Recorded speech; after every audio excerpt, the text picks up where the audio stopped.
He told her, "Go call your husband and come back."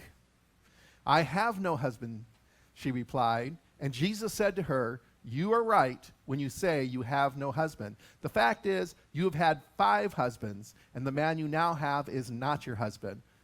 What you have just said is quite true." And I got to take a pause here. We got to go off on a little tangent here. Because this is one of those verses that is unfortunately misinterpreted many times. And it is misinterpreted in the favor of the patriarchy. Oftentimes, it puts the woman in a very bad light.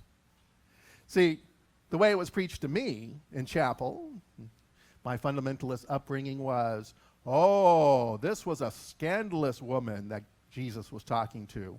You know, she'd had 5 husbands, and now she's sleeping with some guy that's not her husband. Oh, you know, she was probably like, you know, the town prostitute or something. What a terrible, wicked woman she was. But that's not what the verse actually says.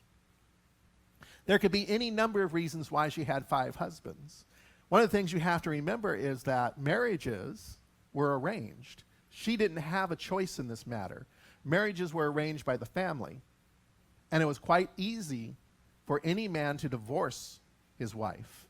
Divorce was very easy for the husband.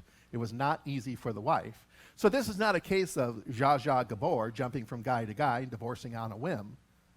She could not have chosen a mate for herself, nor could she have chosen divorce for herself. What appears to happen is one of 2 things. Either her husband has died, and then somebody else married her, or she's been abused by men and used by men, and they have divorced her over and over again, leaving her with no resources.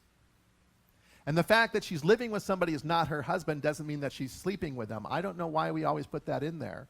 It was not uncommon in this Middle Eastern culture that if you had someone who had been divorced, you would return to your own family. And whoever was the head of the family would then take you in. Whoever was the male head of the family would take you in. It may be a brother. It may be an uncle. It may be a cousin. It may even be a distant cousin. This is what happened with Ruth and Boaz. And so she doesn't have a husband. She's probably living with a family member. And what Jesus is acknowledging in this passage is, I know you've had a hard life. And I know you have no resources of your own. I know you're an outcast. And indeed, she is an outcast. She's a Samaritan. She's a woman. And she has no husband. And so this is an acknowledgement of her impoverished state, not some kind of confrontation about her wickedness. Just a word for the ladies out there. Tired of you getting beat up all the time.